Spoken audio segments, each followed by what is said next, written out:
예, 저는 본명을 흥선이라고 부르고 있습니다.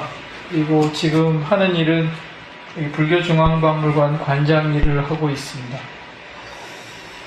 오늘 여러분들 굉장히 어려운 어떤 자리가 마련이 된 책인데요.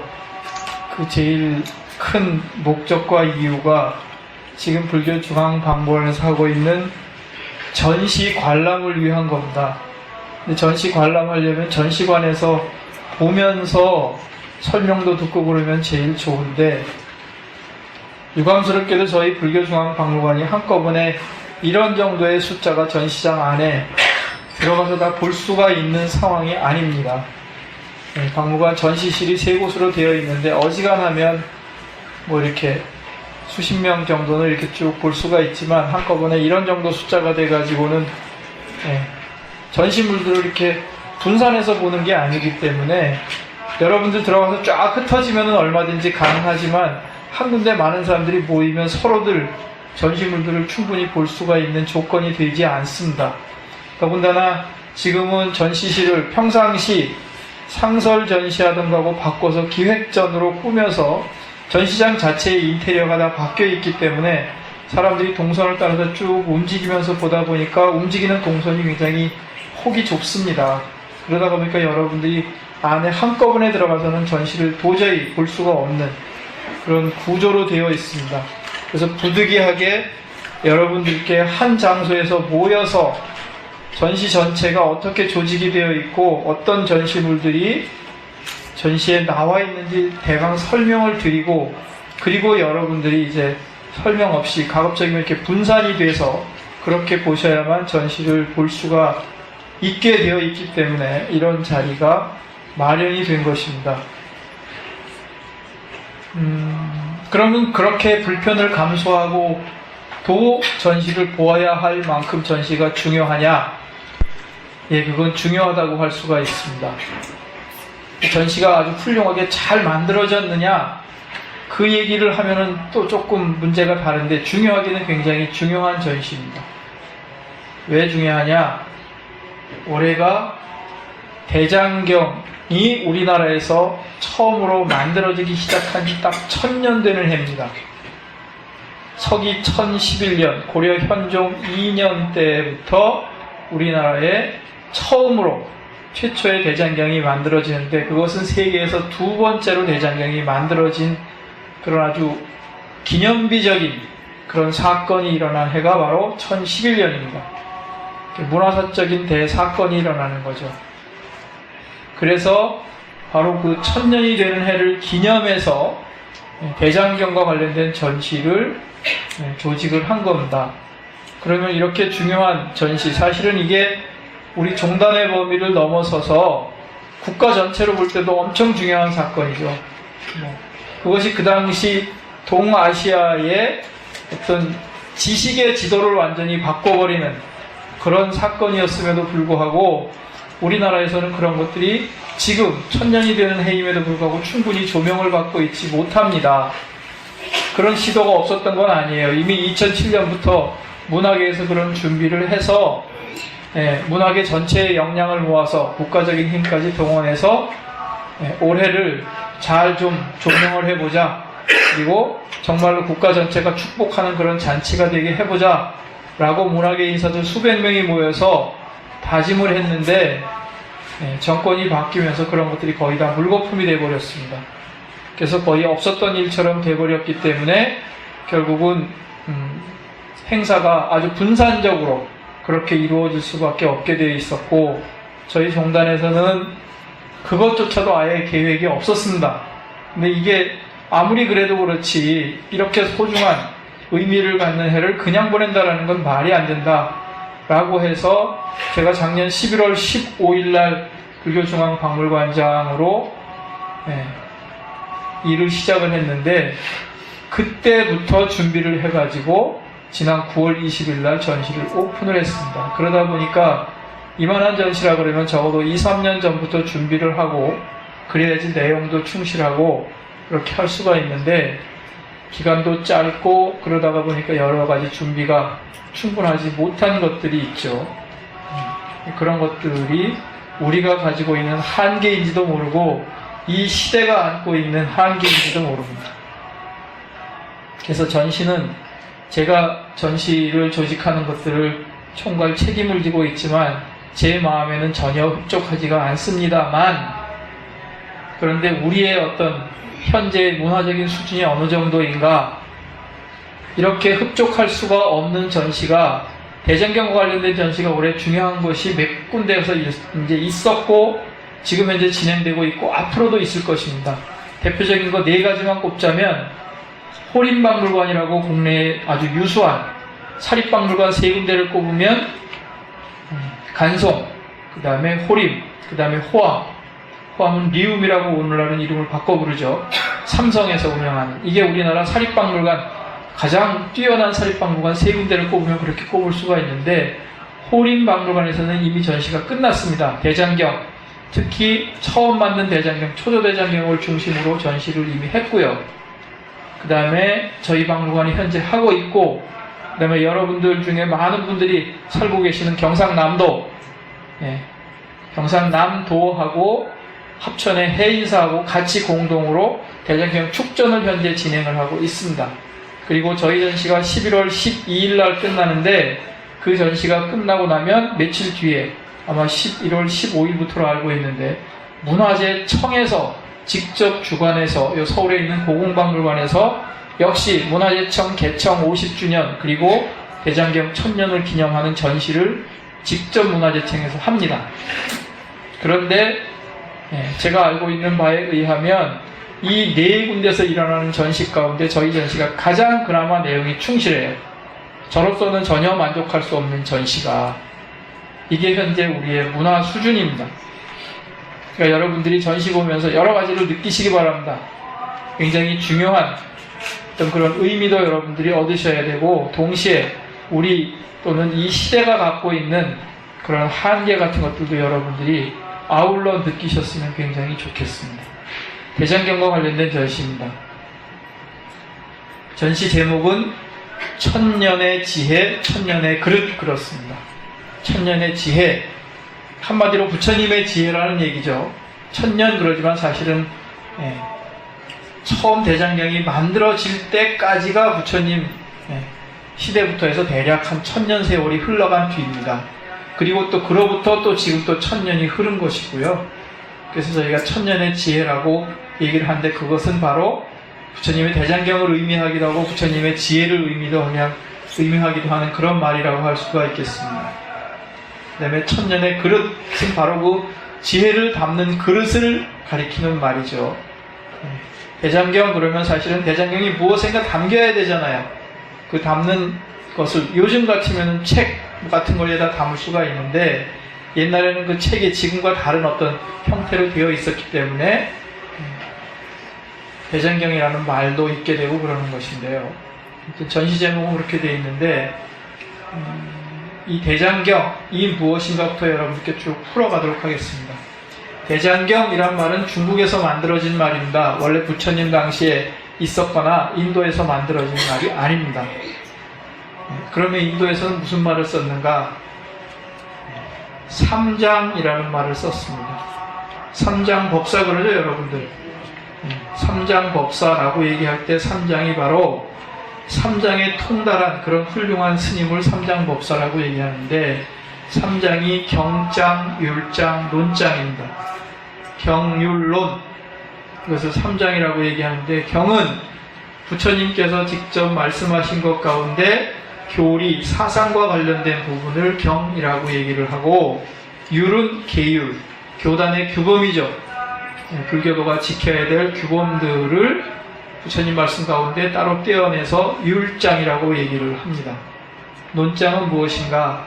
경과 율에 대해서 부처님 이후에 부처님 가르침을 받드는 또는 부처님 가르침을 연구하는 학자들, 스님네들에 의해서 쓰여진 논설들을 모은 것을 논장이라고 얘기를 합니다. 특히 논장은 대승불교가 형성되는 과정에서 굉장히 훌륭한 논사들이 많이 나와요. 용수, 마명, 세친 이런 분. 용수는 나가르주나, 마수반두 이런 식으로 원래 이름을 가지고 있죠. 이런 분들에 의해서 저술된 굉장히 유명한 그런 논설들이 차츰차츰 쌓이게 됩니다. 이런 것들을 전체를 망라해서 논장이라고 얘기를 하는 거죠. 이런 것들이 이제 중국어로 들어와 가지고 한 권씩 두 권씩 차츰차츰 번역이 됩니다. 번역이 돼서 중국 사람들이 처음에는 그런 것들을 일체경, 부처님의 모든 경전들을 아울러서 일체경이라는 말도 쓰고 여러 가지 용어로 쓰다가 가장 보편적인 용어로 자리 잡게 된 게 바로 대장경이라는 용어입니다. 그리고 그것이 한 권씩 두 권씩 쌓이던 것이 나중에 전체를 망라해가지고 잘 체계를 잡고 분류를 해서 그 전체의 총 모든 중국에서 번역된 경전들을 전부 다 망라해가지고 한꺼번에 판각하기 시작한 것, 이게 바로 대장경의 출발입니다. 그 대장경이 언제 만들어지느냐? 중국에서는 북송시대, 북송초, 북송을 세운, 송나라를 세운 사람이 태조 조광윤이라는 사람인데 바로 이때 중국에서 세계 처음으로 대장경이 나무판에, 목판에 새겨집니다. 그래서 그때의 연호가 바로 계보라는 연호를 쓰고 있기 때문에 그때 만들어진 대장경을 계보대장경이라고 얘기를 하는데 그 계보대장경이 세계 최초의 대장경이 됩니다. 이렇게 이제 이게 간략한 약사라고 할 수가 있겠는데, 그러면 더 시대를 거슬러 올라가서 부처님 당시부터 해서 어떻게 부처님 말씀이 기록으로 되고 그 다음에 그런 것들이 대장경으로 되는가, 여기까지 조금 더 상세히 풀어서 말씀을 드리겠습니다. 부처님이 설법을 하기 시작한 건 당연히 부처님이 깨달으신 뒤부터겠죠. 그죠? 부처님이 보리수화에서 깨달음을 이루십니다.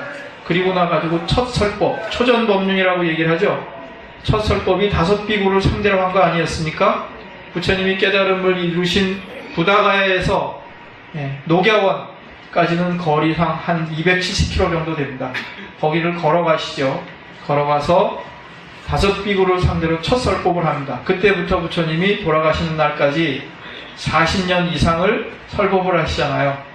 그 말씀들이 부처님이 돌아가시고 나면 전부 허공으로 흩어져서 하나도 남을 수가 없는 상황이 되어버립니다. 그죠? 요즘처럼 녹음을 해둔 것도 아니고 누가 기록을 해둔 것도 아닙니다.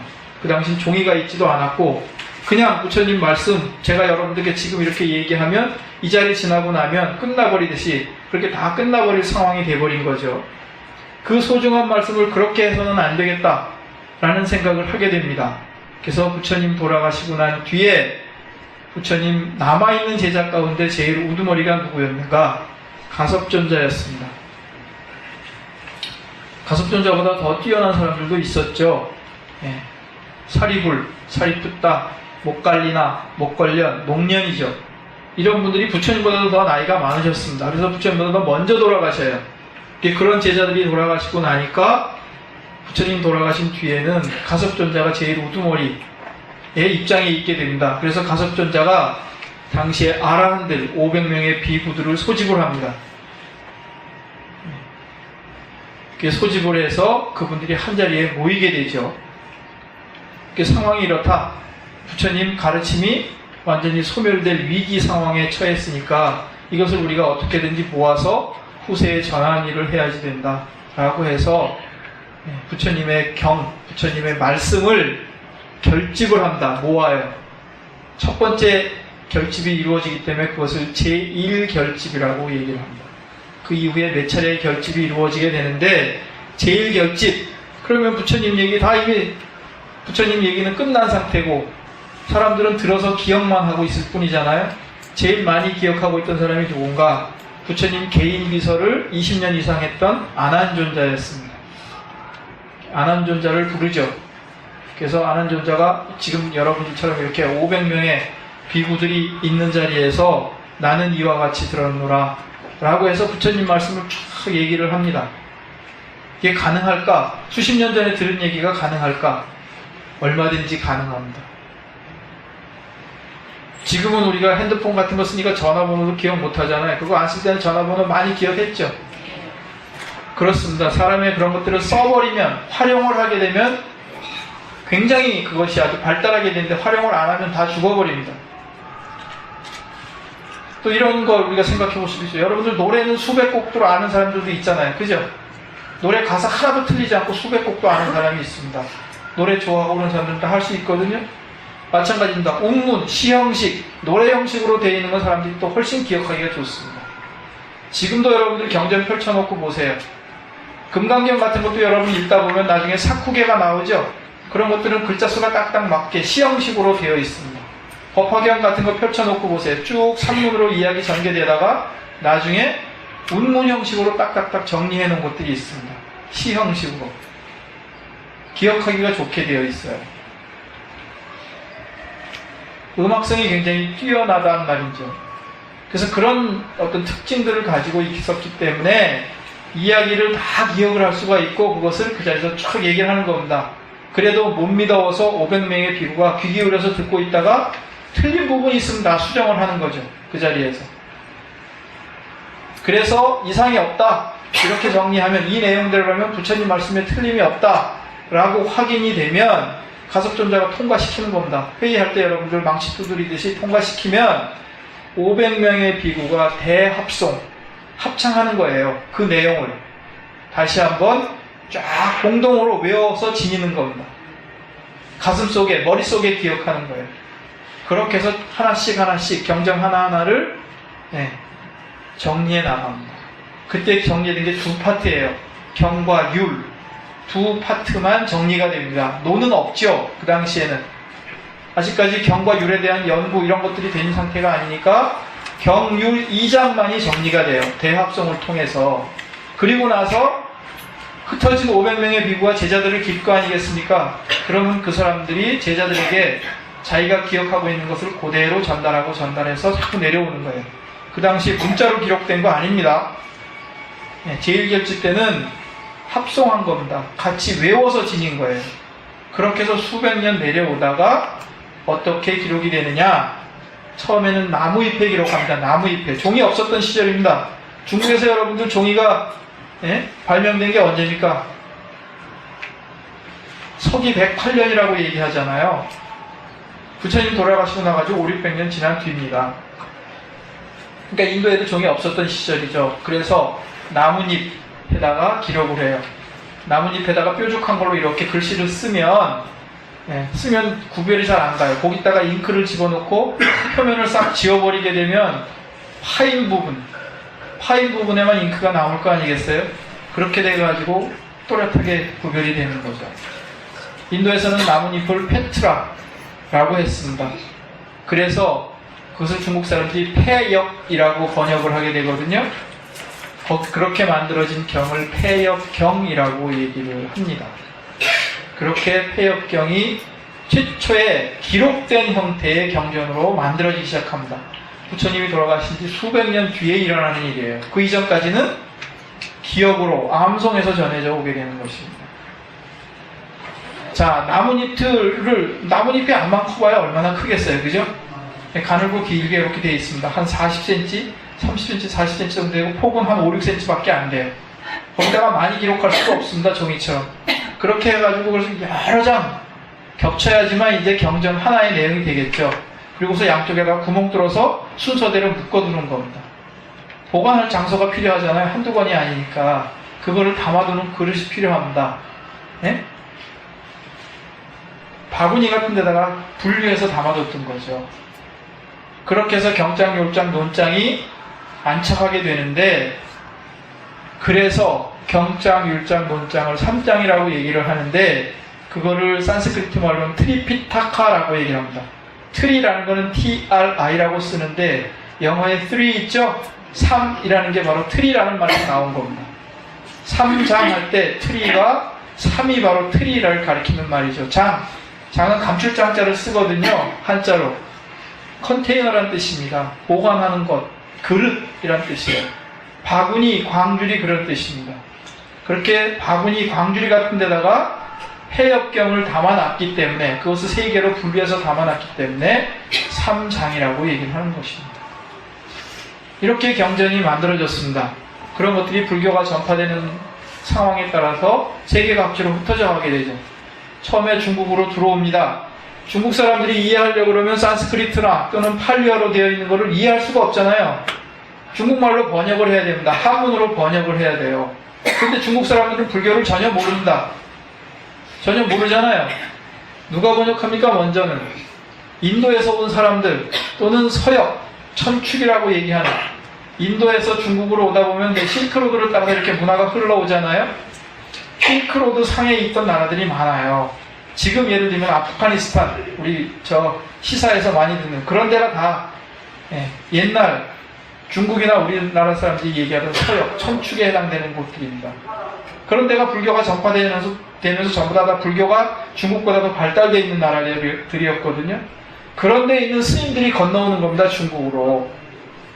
그래서 중국에서 번역을 해요, 중국어로, 한문으로. 초기에는. 이게 언제부터 일어나느냐? 중국의 후한 시대부터 일어납니다. 후한 시대. AD 1세기, 2세기부터 번역이 시작된단 말이에요. 중국에 공식적으로 더 연구가 돼야 되지만 불교가 중국에 정식으로 들어오기 시작한 게 후한 명제 영평년간 AD 67년으로 얘기를 하고 있습니다. 서기 67년. 2000년 전이잖아요. 그죠? 그때 들어왔다 그러는데 제일 먼저 들어오는 게 뭡니까? 경전, 불상 이런 게 들어온단 말이에요. 근데 경전 이해하려면 번역을 해야 되는데 그때는 바로 그런 식으로 인도나 천축에서 건너온 스님네들에 의해서 번역이 이루어집니다. 이 번역 시대를 고역 시대라고 해요. 그렇게 부릅니다. 옛고자 써가지고. 처음에는 고역이 이루어지죠. 그러다가 위진 남북조 시대, 남북조 시대가 되면 이제 본격적인 번역들이 이루어집니다.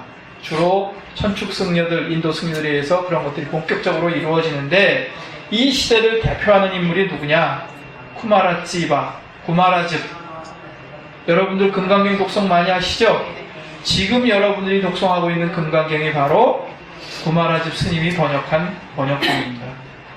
다른 사람이 번역한 것도 있는데 그 번역이 가장 좋다고 생각되기 때문에 지금도 우리가 독송을 하고 있어요. 이 바로 위진 남북조 시대에 이루어진 번역입니다. 그 시대에 많은 천축과 인도 스님네들이 번역에 참여했는데 쿠마라찌바가 아주 대표적인 역경승이죠.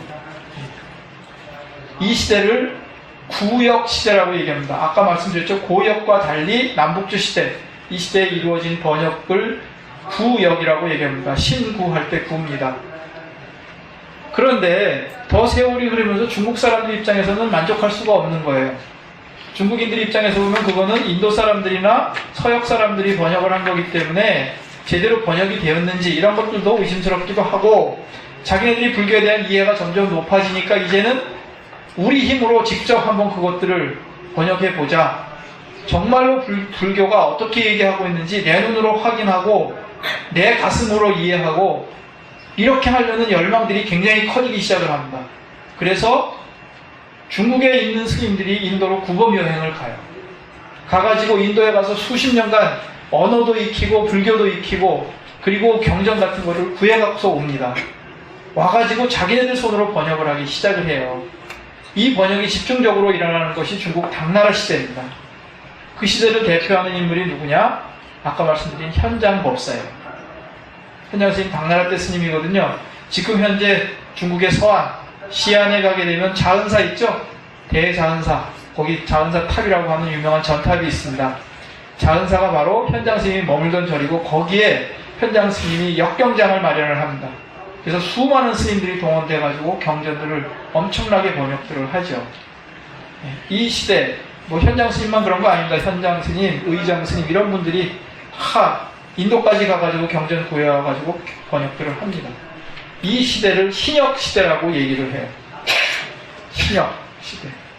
그러면 현장 스님이 번역한 것 중에서 대표적인 게 뭐가 있을까? 여러분들 지금 낭독하고 있는 반야신경이 바로 현장 스님 번역본입니다. 구마라집 스님이 번역한 반야신경도 있어요. 근데 반야신경은 그걸 안 쓰고 현장 스님이 번역한 걸 쓰고 있습니다. 신역 시대에 이루어진 일이죠.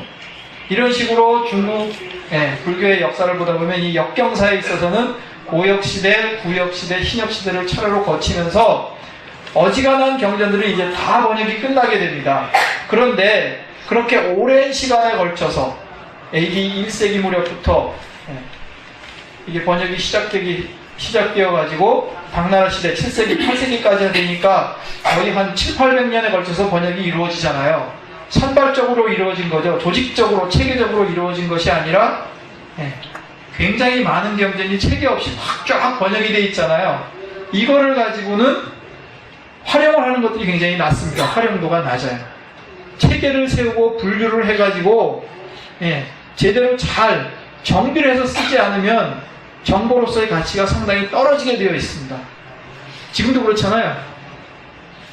이걸 어떻게 해결할 것인가? 그래갖고 하는 작업이 뭐냐? 목록 작업입니다. 그렇게 많이 만들어진 경전, 어떤 경전들이 중국에서 번역돼서 지금 현재 어떤 경전들이 있는지 이런 것들을 다 파악을 하는 거예요. 그래가지고 비슷한 경전은 비슷한 경전끼리 쫙 분류해서 모으는 겁니다. 아한부 계통의 경전은 아한부 계통의 경전대로 광등부, 반야부, 법화부, 화원부 이런 식으로 경전들을 쫙 나눠갖고 거기에 속하는 경전들을 쫙 체계를 세워서 모아서 정리를 하는 겁니다. 그리고 경전에 대해서 간략한 해설을 붙이는 거예요. 이 경전은 어떤 내용을 담고 있다. 이런 식으로 해서 목록을 쫙 만들어 나갑니다. 그런 작업이 여러 스님들에 의해서 이루어지는데 가장 잘 정리된 목록 작업이 당나라 시대에 나와요. 그게 개원석교록이라고 하는 목록입니다. 개원은 그 당시 황제의 연호입니다. 석교, 우리가 석은 석가모니 가르치는 말이잖아요. 교는 가르침, 부처님 가르침에 대한 기록들을 정리한 거죠. 목록집입니다, 말하자면. 그렇게 개원석교록이 완성이 되고 나서 그걸 보완하는 그런 목록 작업들이 지속되니까 이제는 대장경 전체, 이 부처님 경전 전체에 대한 이해가 가능해진 거죠. 이제 전체가 어떤 식으로 구성이 되어 있다, 어느 정도 양이 된다, 이런 것들을 다 파악하게 됩니다. 이제 그러니까 남은 건 뭐예요? 그걸 한 군데를 모으는 것밖에 안 남았습니다. 바로 그 모은 작업이 대장경 판각하는 작업이에요. 그 이전에는 산발적으로 요 경전 중요하다고 생각하면 그 사람이 그거를 판으로 만들고 그랬긴 했지만 전체를 전부 다 목판에 새겨갖고 인쇄할 수 있게 만든 그런 시도는 한 번도 이루어지지 않았는데 목록 작업이 끝나니까 이제 그것이 가능해진 거죠. 이렇게 단계적으로 이루어지게 되어 있습니다. 문화는 결코 하루 이틀 사이에 이루어지지 않습니다. 그런 고역시대, 구역시대, 신역시대를 거치면서 경전들이 차례차례 번역이 다 되었고 그 다음에 그것이 분류가 되고 체계가 서고 목록 작업이 완료가 되니까 이제 그것을 총서로 만드는 것만 남게 되는 거죠. 바로 총서가 대장경인 거죠. 불교의 모든 지혜, 당시로 보자 그러면 동아시아의 모든 지혜가 모인 것이 바로 대장경입니다. 그것을 총서 형태로 만들게 되는 거죠. 그 작업이 아까 말씀드린 송태조, 조광윤 시대, 개고년간에 완성이 됩니다. 서기 971년부터 983년까지 12년간에 걸쳐서 목판에다가 그 대장경들을 새기는 작업을 해요. 그것이 완료가 되자 세계 최초의 대장경이 등장하게 되는 것입니다. 그런데 그 당시에 동아시아 각국은 전부 다 불교라는 종교를 신봉하고 있었습니다. 왜요? 지금처럼 순수한 종교적인 이유 때문에 그런 것이 아니라 국가를 통치하는 굉장히 중요한 수단이 바로 종교였습니다. 종교는 고대 국가 형성 과정에서 오늘날 사회를 지탱하는 중요한 사상, 이런 걸 뭐라 그럽니까? 이데올로기라고 얘기를 하는데 그런 이데올로기 역할을 해요. 그러니까 중국에서 그런 작업이 한번 이루어지니까 다른 나라에서도 앞다투어서 그 작업을 본받게 됩니다. 그런 것들이 국가를 통치하는 데 굉장히 중요한 수단이었고 자기네들의 문화 역량을 과시하는 수단이기도 했고 당시의 모든 지혜가 망라된 것이 그것이기 때문에 그것을 확보하느냐 확보하지 못하느냐 하는 것은 그 당시에 동아시아 각국으로서는 굉장히 중요한 사안이었습니다.